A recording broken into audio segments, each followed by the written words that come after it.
Estou esperando você, amigo online. Posso começar? Então vamos lá. Na tela.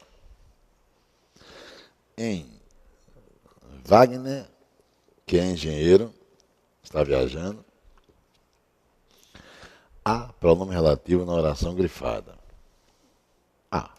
Olha ele aqui. Esse aqui representa Wagner. Até aí tudo bem? Tudo bem, né? Pois bem. Iconizando ser subordinada adjetiva. Ou seja, sinalizando ser subordinada adjetiva. Sabemos que toda oração que traz o quê? Pronome relativo, ela é realmente uma oração subordinada adjetiva. Está pontuada? Não. Então ela é uma oração subordinada adjetiva o quê? Restritiva. Tudo bem. O não emprego da pontuação comunica a sua ideia de restrição. Perfeito. Se empregarmos as duas vírgulas ou travessões, ela passa a ser explicativa. Certo ou errado? Certo.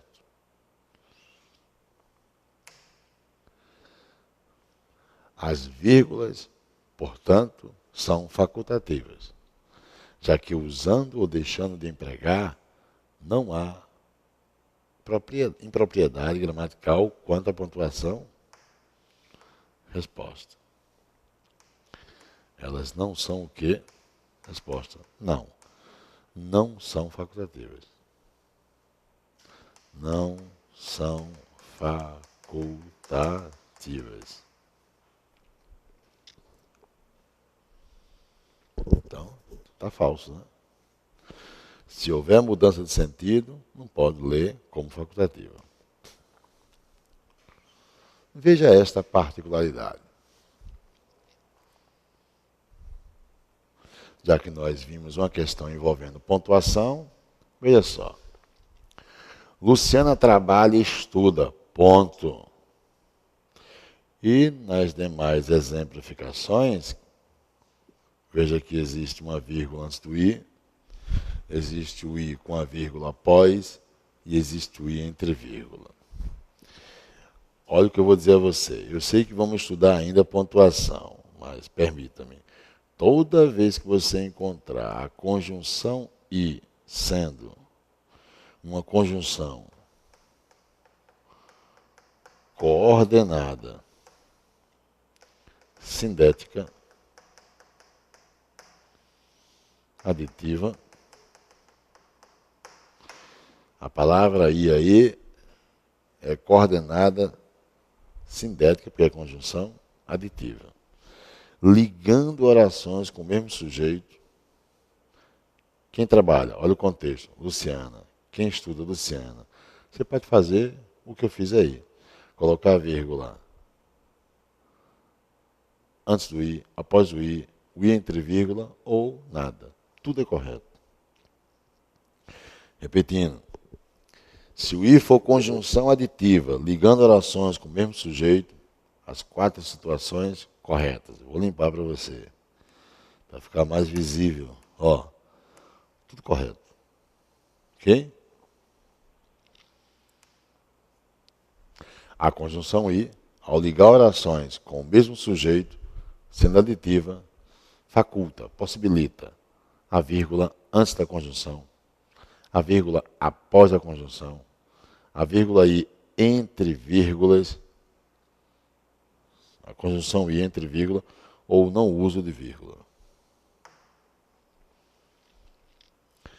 Pedro leu José Saramago e Renato estudou Machado de Assis. Veja que eu quero mostrar, eu sei que eu vou retomar isso lá em pontuação, mas eu quero mostrar aqui, ó, uma outra situação quanto ao i. O i aí está ligando orações, concorda? Obviamente, orações coordenadas, não é isso? Eu pergunto a você, é aditivo? É aditivo. Está aqui, ó. Já estou dizendo aqui, ó, tá vendo? Agora, liga orações com sujeitos diferentes. Pedro e Renato. Quando a conjunção I ligar orações com sujeitos distintos e o I sendo aditivo, essa vírgula antes é obrigatória. Pode ler. Pode ler isso aqui, ó, que está retangulado.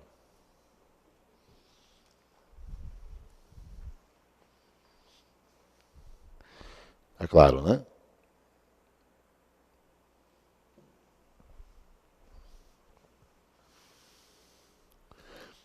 Questão 5. A entrada dos anos 2000 tem trazido a reversão das expectativas de que haveria a inauguração de tempos de fraternidade, harmonia e entendimento da humanidade. Os resultados das cúpulas mundiais alimentaram esperanças que novos tempos trariam novas perspectivas referentes à qualidade de vida e relacionamento humano em todos os níveis. Contudo, o movimento que se observa em nível mundial sinaliza perdas que ainda não podemos avaliar.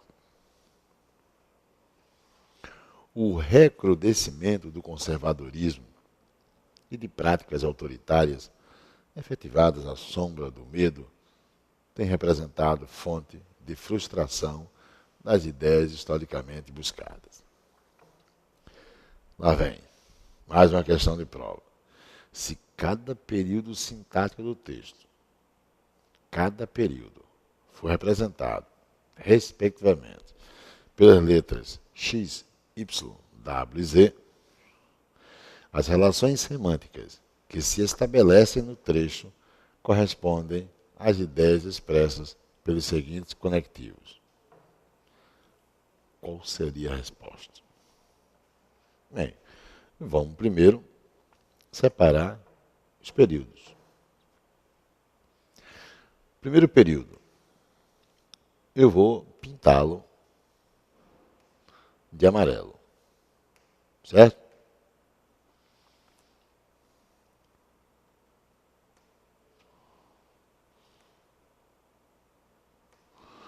É fácil.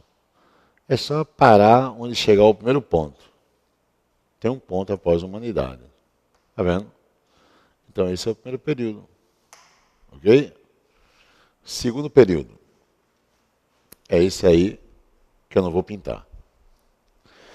Ele quer dar nome aos bois, né? Então vamos lá. Primeiro período é X. Segundo período é Y. Fez o que ele pediu? Terceiro período. Eu vou pintar usando o laranja.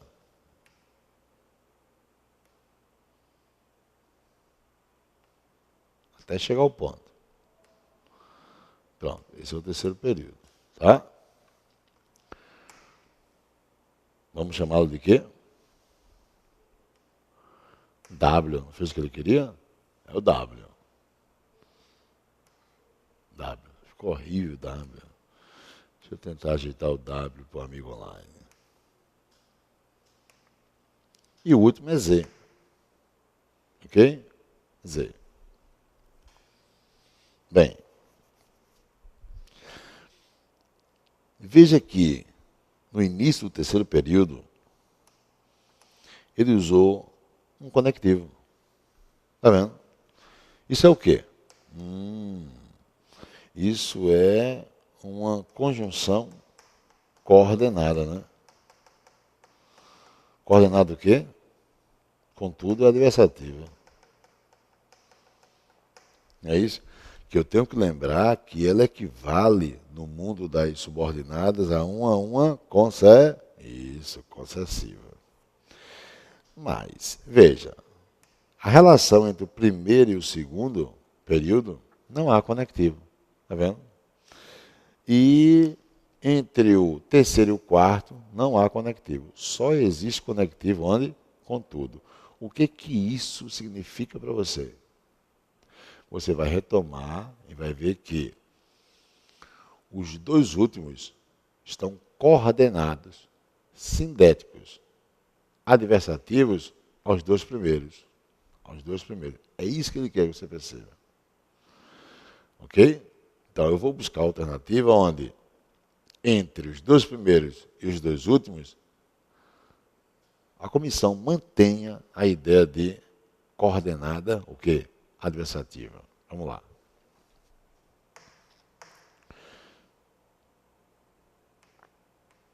Na letra A, ele está mantendo. Na letra B, ele está mantendo.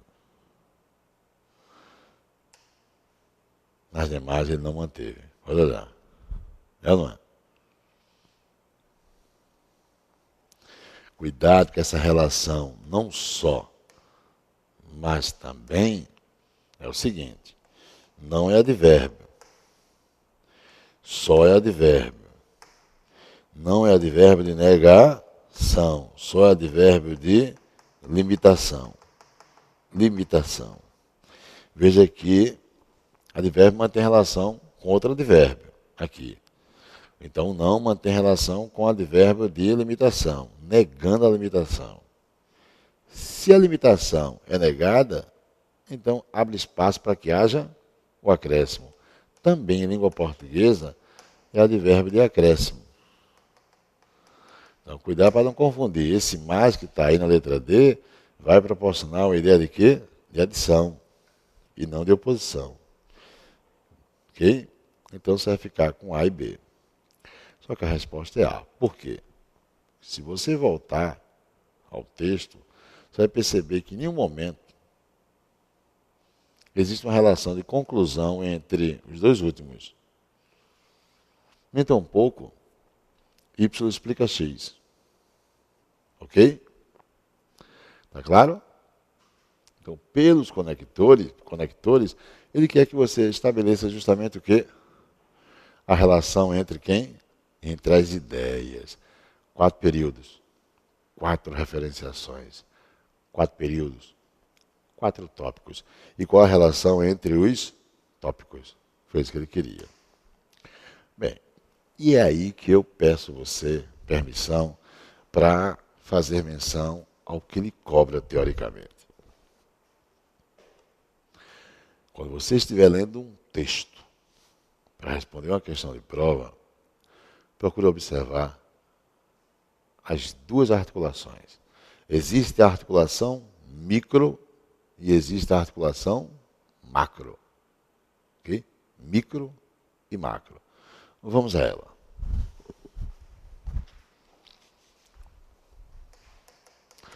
Articulação micro, articulação macro. Veja,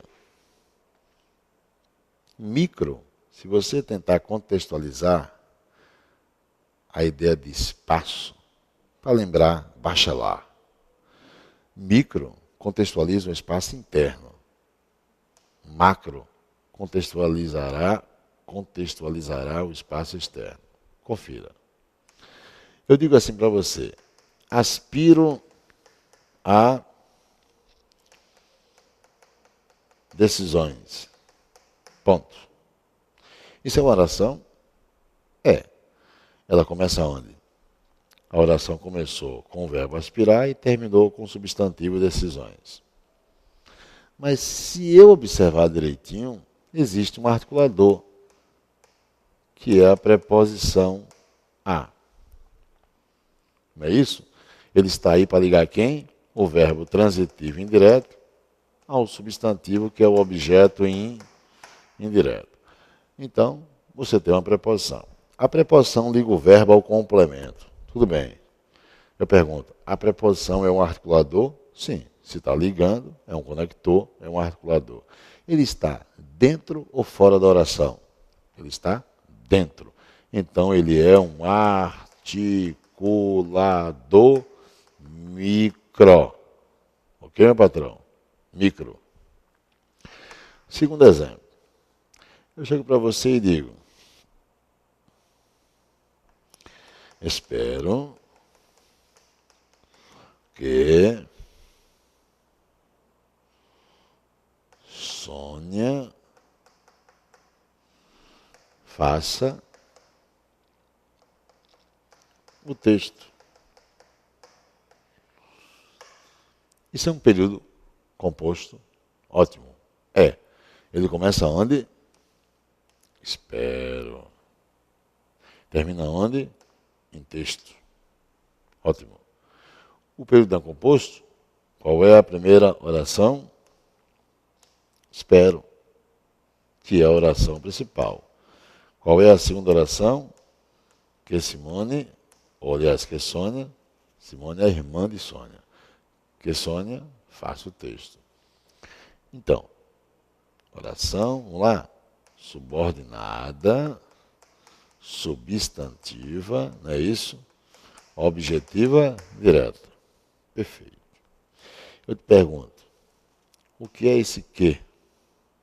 É um articulador? É. Está ligando a oração principal, espero, a quem? A oração subordinada. Pois bem, o articulador que é a conjunção integrante, ele é micro ou macro? Ele está dentro ou fora do período composto?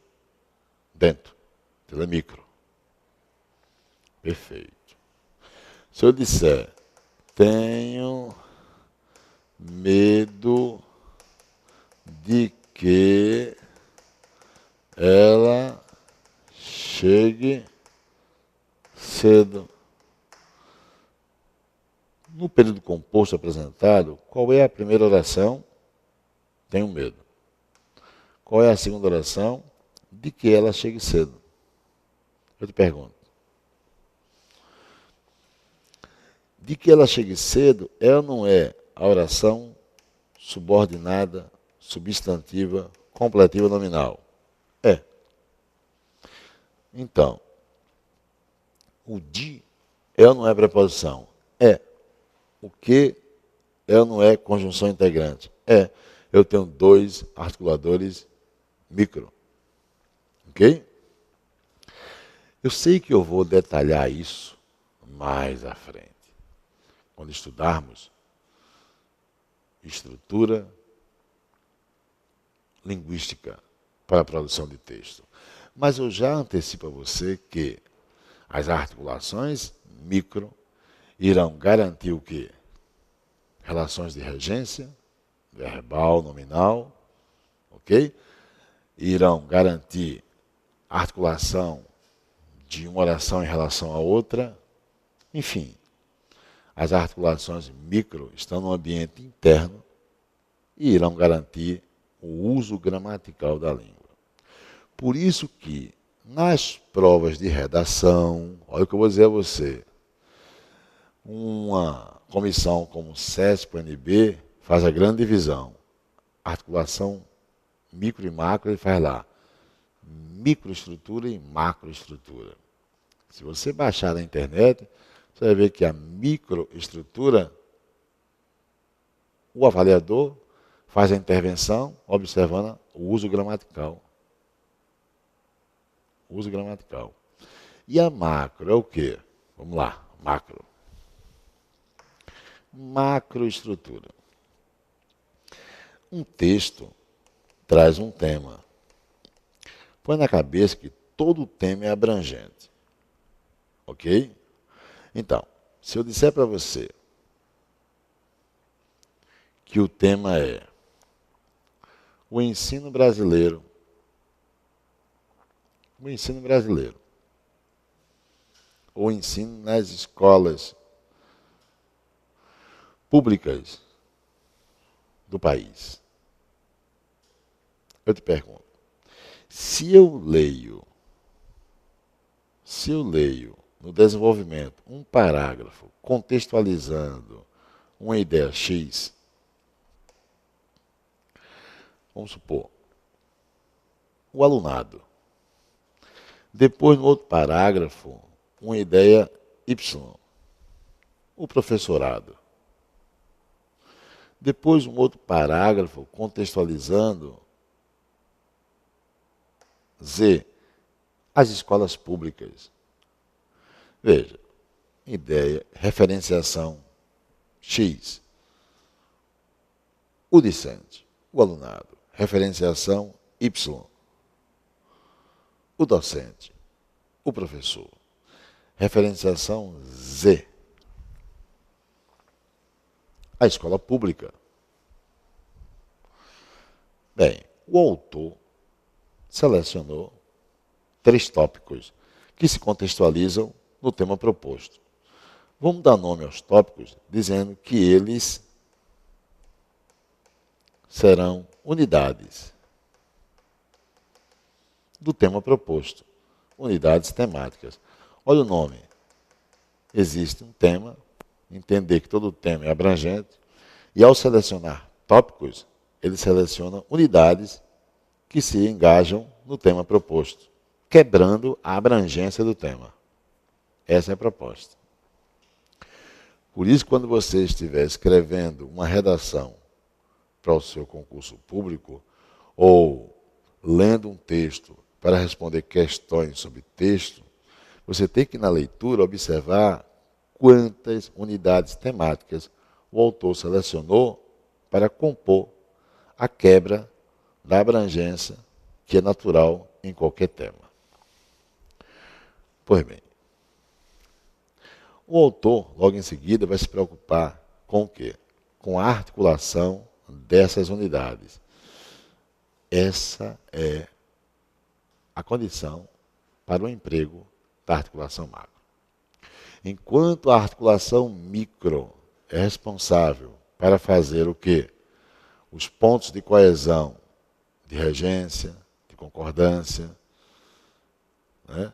De pontuação, né? Sinais de pontuação são articuladores, sem dúvida, são articuladores. De período, são os conectores das conjunções entre as orações. Enfim, enquanto a articulação micro converge para a construção da estrutura gramatical da língua, a macro vai ficar responsável para fazer a relação entre as unidades temáticas, entre os tópicos. Enfim, para a socialização das referenciações. Entende o que eu estou dizendo? Do mesmo jeito em que você concebe que nós nos relacionamos com outras pessoas na sociedade, ok? Eu, em relação a, vamos colocar, Edivaldo Ferreira trabalhando numa empresa. Eu estou subordinado a uma chefia administrativa. Eu estou subordinado ao dono da empresa. Né? Não existe uma hierarquia? Existe. Então, raciocina. Qual é a relação entre alguém e a sua chefia? Alguém e um colega de mesma função? Alguém e um irmão? Alguém e um vizinho? Então, quem demarca no mundo social nosso a articulação nossa com outros são conectores macros. Um texto é a mesma coisa. O autor vai proporcionar unidades temáticas para quebrar a concisão, que é natural em qualquer tema, e ele vai começar a se preocupar em fazer a socialização entre essas unidades, esses tópicos que estão engajados ao tema. Então, é o que nós acabamos de fazer numa dimensão menor, no exemplo que você viu agora há pouco. Ele deu x, y, w, z e queria que você marcasse a alternativa que, sem dúvida, garantisse o quê? A articulação entre as 4 unidades temáticas do parágrafo. Ok? Aqui, uma dimensão maior, seriam articulações macros entre quem? Entre unidades temáticas, ou tópicos, ou ideias que constituirão todo o texto. Assim sendo, permita-me, qual é a articulação que você iria atribuir a cada unidade temática que está na tela? Bem, você é o articulista, você é quem monta. E aí vem, escreva, a articulação macro garante, vírgula, em um texto, vírgula, a socialização entre as referenciações. Eu vou chamar aqui de referenciações, tá? Eu vou chamar de referenciações. Repetindo, a articulação macro garante em um texto a socialização entre as referenciações. Esse texto pode ser uma relação de parágrafo para parágrafo, de unidades menores que constituam o quê? Parágrafos. Um parágrafo pode ter mais de uma ideia se articulando. É ou não é? Como assim? Deixa eu te dizer. Por exemplo, imagine um parágrafo. Você quer criar um parágrafo? Tópico frasal. É a concisão do que ele traz. Em seguida vem o quê? Vem o desenvolvimento, ou progressão interna. Perfeito. Você pede para que eu escreva um parágrafo sobre... Permita-me. Sobre licitação. Orçamento público. Sobre prevenções que contextualizam que a defesa social ou a defesa nacional. Eu vou buscar na legislação específica um caput. Olha o artigo. O artigo tem também articulações macro e micro. Quanto a macro, o artigo tem alíneas, tem incisos, tem parágrafos. Ora, a relação entre alíneas é uma articulação macro. A relação entre parágrafos, entre incisos, é uma articulação macro dentro da legislação brasileira, nessa determinada lei, nessa lei específica que você foi buscar. Tá?